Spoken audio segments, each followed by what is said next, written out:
boys? Welcome back to another betting video. We already cashed out one of our plays for the college football slate. Thursday night football was an absolute train wreck. We ended up going 1-2. Took the Tua under, but obviously like Tua died, so hope he was okay and everything. James Cook had a hell of a day on the ground. Didn't need him through the air. The Bills got up big early. Kind of a wash. Looking to turn it around here on Sunday. So far, we're killing the college football bets. So let's keep that rolling, as well as I'm recording this on Saturday for you guys to get this out ASAP Rocky. We're going to hop straight into it, not waste any time. I have 5 plays for you guys. As you can see, you can follow me on Picket. You can see all my open bets. You can see how yesterday I had a bet. I gave it to you guys. Tet McMillan, I gave it to you guys. It was over 96.5 receiving yards. I ended up not taking it myself, not because I didn't want to play it, not because I didn't like the play. It was my play of the day, simply because I live in Jersey. I was in New York for the day where you can't bet on college football players. I didn't get back to Jersey in time for me to place the bet. I was absolute shambles. I missed it, and I'm pissed because I hit the bet, and now I missed it. But you can sign up on Picket. It is absolutely free to sign up using code BDGE when you sign up. You'll be able to follow me, Nick, Tony, all the boys for all the plays, all the parlays on Sundays if you want to get in with us. I have an absolutely massive parlay, the 8-pick parlay here that we're going to get into in a little bit later. But first, we're going to start out with the plays. You know, can't get too dicey. We're just going to get absolutely straight into it, not waste any time. I'm going to try to fire through these fast so this video isn't 9 years long for you guys. I've already yapped enough. Starting with my first play of the day. These are going to be all player props, by the way. So for you guys that love lines, the only line I'm taking is Niners money line because there's a profit boost on FanDuel that you can use that makes it better odds. So I just took that. So for lines, I'm not like too deep into it right now. That will be on our live show. So if you come to Sunday's live show, I'll get into lines that I really like there. We're going to start out with the Indy Green Bay game. Obviously, Malik Willis making his first start, but we're not going to the quarterbacks. We're going to the running backs. 79.5 rushing yards for Jonathan Taylor, 80.5 rushing yards, whatever you want to get it at, whatever you can get it at. I think he goes down to 78 on some books. He's up to 80 on some books. I'm taking it anywhere in that range. I think he absolutely crushes this line. Last week, Saquon murdered this Green Bay defense for 109 yards, 3 rushing touchdowns. I expect JT to do something similar today. I expect them to be up most of this game. Obviously, Malik Willis, I don't bank on scoring a ton of points. Even against a banged-up, bad Colts defense, I still don't think Malik Willis gets it done. So I think they're going to be able to run the rock in this game. Indy's going to want to run the ball. His rushing attempt line is at 18.5, which means you know he's going to see the volume.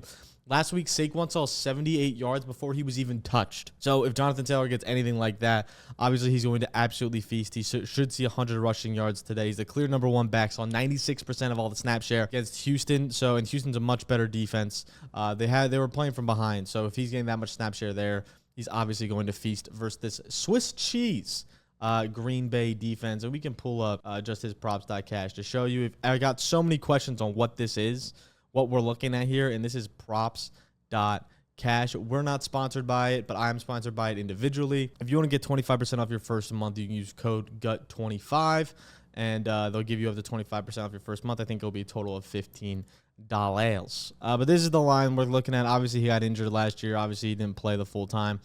And he was splitting touches with Zach Moss. This year, he's not doing that. Only saw 48 rushing yards last week, but again, versus Houston defense, they were playing from behind. Different game script, different team. I expect them to absolutely smash it this week. Heading to our next bet, we're going to passing yards, and we're going to one of my favorite plays of the day, which is going to be Aaron Rodgers versus the Tennessee Titans at 224 yards. You can get it on underdog, if I'm not mistaken, for 222, right? Yeah, there we go. Big dogs. Aaron Rodgers, 222.5 passing yards. I absolutely love this line. If it goes down anymore, I love it even more. I think he's going to get around the 250 mark. You're looking at the graph. You're probably like, gut. He clearly doesn't hit this a lot. That's because he's not seeing the pass attempts right now. A lot of this graph is from 2022 as well with that horrible Green Bay offense. Now he comes into a better Nathaniel Hackett, which is funny to say is like a good coordinator, but it's his guy. Nathaniel Hackett led, Garrett Wilson led, Breece Hall led offense, which I think is going to be a lot better with a great offensive line. Obviously, they struggled last week for San Francisco. I don't think that happens versus Tennessee. Tennessee's offense is so bad that I think the Jets are going to be up in this one and be able to get up early, and he's going to see a good amount of pass attempts in here. Here's the main thing that you can change. You can go to the alt line of pass attempts. His line is at 32.5. So say he passes the ball 33 times, which is where I'm going to estimate he's going to be around. Graph looks a lot different when he passes the ball 30 times in a game. When he passed the ball 30 times in the game, he's hit the 7 of his last 10 games, averaging 240 yards per game. If you go back to his last 20 games, he's hit this 15 times. Obviously, these are dating back to older days when Rodgers was not on a dog shit Green Bay team and on a better Green Bay team like he is now. I think he's going to see the passing volume. I think he's going to see the passing attempts. I think they're going to want to get him moving. He saw 167 yards last week off only 21 attempts. So I think he easily smashes over this line today. The line is so low. I get the Tennessee defense is good, and I raved on them last week. But this is Aaron Rodgers. They played a lot of zone. Also, the big thing to note last game was San Francisco held the ball for, if I'm not mistaken, it is a total of 39 minutes compared to the Jets' 21 minutes. Tennessee's not going to be able to hold the ball that long. This offense is going to see a way more evened out time of possession. If not, the Jets are going to have a higher time of possession, which makes me like this line even more. And again, Tennessee's defense is scary, but they run zone 79% of the time. Rodgers should be able to crush it. They run a ton of one high. I think Rodgers absolutely smashes over this line. Heading to my next pick, we'll just keep going here. We're going to go to Denver. Bo Nix lower than 175.5 passing yards. Absolutely love this line. Playing a Pittsburgh defense where they absolutely shut down Kirk Cousins. Now, Kirk Cousins looked like an absolute statue. He couldn't move, but it still makes me feel good about the line. There's no real props.cash to show you here about, or show you a graph of Bo Nix because he only played one game, but he threw 138 yards last week on 42 passing attempts. He will not even see near this line, as Pittsburgh is going to control the clock the entire game, as this Denver run defense is horrible, as Pittsburgh likes to run the ball. Atlanta has one of the better run defenses, which is why it was hard for Pittsburgh to hold the ball for so long, but they want to control the clock. It's going to be a low-scoring game. The over-under on this game is 36.5, if I'm not mistaken. He passed the ball 42 times and did not hit over this mark versus Seattle defense, which is not nearly as good as his Pittsburgh defense. Obviously, he's going to face TJ Watt for the first time in his career. It's going to be a rough sight for him. The line's all the way at 170 on some books. He was down at 168 at some books. So getting him under at 175 feels absolutely fantastic here against a solid Pittsburgh defense in his second start, where he looked absolutely rattled in his first start. These receivers really aren't going to make much of a difference here. This should be a easy under. Our next play, we're headed to New York, as we're going to actually take a Daniel Jones over, but it's not going to be related to Daniel Jones. It's going to be Malik Nabers. 67.5 yards here. You could have got him at 65.5 on some books, 66 on some books, but we have him at 67.5 here. I love this spot. I'm not going to yap too much about it, but Washington got absolutely lit up by Baker Mayfield. If you watched that game last week, you saw it firsthand. It was not a pretty sight for Washington Commanders fans. And I listen, I'm a Panthers fan, so I feel for you. It's not a pretty sight. We're going to be the two worst teams in the league. We got to band together and just continue to be ass. So we're going to take advantage of that. And Malik hit 66 yards last week, 7 targets, 5 receptions, 100% of the snap share. So you know he's going to be seeing the ball. You know he's going to be seeing the offense. He's going to be on the field. They want him on the field. Obviously, they were down in this game. I think they have a chance of winning this ball game. These are two really bad teams. I think Daniel Jones can bounce back this week. Obviously, he was seeing ghosts last week. I don't think he's going to do that against a bad, like a horrible Washington defense with no defensive line pressure. They have no real secondary. I think Malik Nabers takes advantage of that. He's going to see 7, 8, 9 targets in this game. He should be easily soar over this line. Whether you get it at 67, whether you get it at 65, wherever you get this line at, he should be able to get over this. I'm expecting to have around the 72-yard marker. That's kind of where I like it. Plus, again, he's a clear number 1 in this offense. Obviously, Wan'Dale can have a little bit more of a role, as he did see a good amount of targets last week with 12, which is massive. He only saw 68% of the snaps, though. We'll see how the snap share and the targets go around this game, but I think Malik is going to smash this line. I think he might be higher than Wan'Dale this game in targets, and we'll see how that goes from there, but I would like the over today on that play. And now our fifth and our last 2 legs here. We kind of have like one leg that's paired into 2. We're fading. We're just fading the fuck out of the Panthers, and we're going higher on rushing yards, which is not on. Oh, that's Josh Palmer. I'm dumb. J.K. Dobbins. I have him at 53.5. He's down to 52.5 on some books, but he's 55.5 here on UD as I'm recording this. And again, the lines change constantly, so you got to be make sure you're checking up on that. But J.K. here, put him down at 55.5. We go to the last 10. He's hit this a lot. His last 10 games with Greg Roman in these games. You have to remember the offensive coordinator was with him at Baltimore. Now he's with him in LAC. He loves him. The carries aren't really there. I was originally looking at his rushing attempts, 13. very high line. It was at 13.5. He doesn't hit that line very often, but when he does, he absolutely smashes this over. And you can check that where rushing attempts is going to be a little bit off the screen here, but I will maneuver it to, let's just put it at 12. 12, last 4 games, or last 5 games, he's hit the over here. 5 of 6, averaging 83.5 yards. I think it's going to be somewhere similar where he gets around 12 touches this game.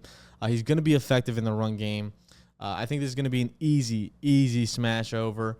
Carolina's defense lost Derek Brown, which is kind of the biggest nod here. Derek Brown is one of the best defensive tackles in the league, top 3 easily, and I'm not just saying that as a Panthers bias, but he's one of the best in the league. Not only that, this team just got absolutely shredded by Alvin Kamara, even with Derek Brown. Now, they do run a 49er scheme, which is a little hard to defend, but Derek Brown got absolutely washed. Now he's not even there. We now have the worst defensive line in all of football, probably worse than even the Commanders, like I was shitting on. But JK will see plenty of opportunity. He only needs to average 4.5 yards per carry if he's seeing anywhere from 10 to 12 attempts. I think he easily does that versus horrible Panthers line. This LAC line looked absolutely insane. So good. Joe Alt's the best pick in the draft. I think they want to milk this clock. I think they just want to get this game over with as fast as possible. They should be able to do whatever they want on this Carolina defense, and it's going to be a bloodbath. And J.K. Dobbins is going to be leading the pack with over 55.5 rushing yards. I also like his anytime touchdown. I love his anytime touchdown today. It's another line, so technically it's 6 plays. You know, you get lucky here. I have it stacked with the rushing yard total. J.K. is a player that realistically is going to see a lot of the red zone targets, red zone rushing attempts. We thought it was going to be mainly Gus, but JK seems to be the more focal player in this backfield. Seems to be the guy they want to get the ball into, and Gus looked horrible. Just could not find a hole if his life depended on it. Pause.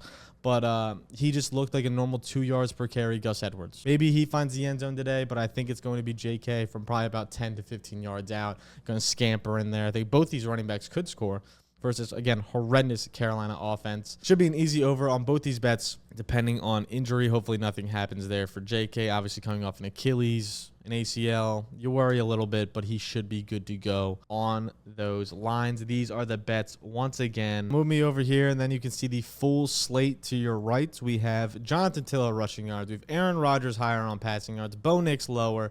Malik higher, and J.K. Dobbins higher rushing or rushing touchdown, whichever you like. This will lead to, let's put $10 on it, you get 200. You put $25 on it, you get 500. So you love to see it. You can flex it if you like. And now for the bonus, just for a little extra tidbit, I've been going for 15 minutes, which I'm making pretty good time to happen. Real quick, we'll go over what I have for my long shot. Hell of a fucking just heave of an 8-leg flexed, all vultured up parlay here. Again, if you're not on Underdog using code BDGE when you sign up, you got to make sure you do that. You get up to $1,000 back. Not only that, but you'll get a free square with these plays as well. You'll get a Caleb Williams free square. You'll get a CeeDee Lamb free square. So you get 2 free plays automatically guaranteed. Lock them in. Plus, you'll get up to free $1,000. So make sure you're using code BDG when you sign up. It's the easiest way to support us. Not only that, but when you're using code BDG on Picket, and follow us there where you can see all of my plays and this giant like parlay, and if I hit, if I don't, if I'm up, if I'm down, whatever the case may be. But Derrick Henry to score a touchdown versus a Raiders defense, I absolutely love that. JK just had his way with them. I think they find the red zone in this one. Whenever they're in the red zone, Derrick Henry's going to get a few touches. When they're in the 10 zone, Derrick Henry's getting the ball damn near every time. J.K. Dobbins, I already talked about. Jonathan Taylor, again, this horrible Green Bay defense. I think he finds the end zone. Saquon just did it 3 times. I think JT can easily do it here today or here tomorrow. Kyron Williams, I think the same thing against a bad Arizona rushing defense. He absolutely destroys this team every single time he plays them. I think it's going to be a similar story here. They couldn't get the run game going versus Detroit. I think they want to do it versus Arizona. Jahmyr Gibbs versus Tampa Bay. Again, these are all vultures, by the way. So if someone else rushes for a touchdown, they just get voided, which is really, really nice. So they'll still be able to cash your bet. So say you won, see all these hit, and Jonathan Taylor gets his touchdown taken away by Anthony Richardson. All your other plays will cash, which is really cool, and why the flex option's also absolutely sick. But yeah, that's the cool vulture part. It's only on Underdog, so again, make sure you're on Underdog. James Conner rushing touchdown versus the Rams. Oh, I didn't even talk about Jahmyr Gibbs versus a Tampa Bay run defense, which is tough. but it is Vulture, which makes me feel good about it. So either him or David Montgomery will probably find the end zone at one point. They want to run the ball. They want to pound the rock.